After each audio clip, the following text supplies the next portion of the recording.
கரூர் மக்களவை தொகுதி பாஜக வேட்பாளர் செந்தில்நாதன் அரவக்குறிச்சி சட்டமன்ற தொகுதிக்கு உட்பட்ட பகுதியில் வாக்கு சேகரித்தார்.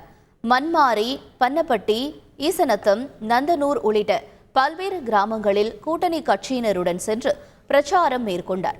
பொதுமக்கள் மத்தியில் பேசிய பாஜக வேட்பாளர் செந்தில்நாதன், அரவக்குறிச்சியை குடிநீர் பற்றாக்குறை இல்லாத பகுதியாக மாற்றுவேன் என்று உறுதியளித்தார்.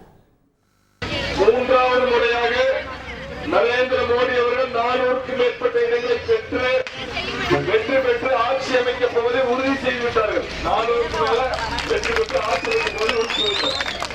அந்த 400க்கு மேல பெற இடத்துல கரூர் பாராளுமன்றமும் இருந்ததுன்னா நம்முடைய ஆட்சி, நரேந்திர மோடி அவர்களுடைய ஆட்சி, தாமரையுடைய ஆட்சி.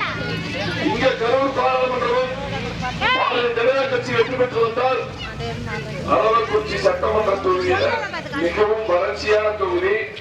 இந்த தொகுதியை நம்ம குடிநீர் பிரச்சனை எல்லா பக்கமே இருக்கு.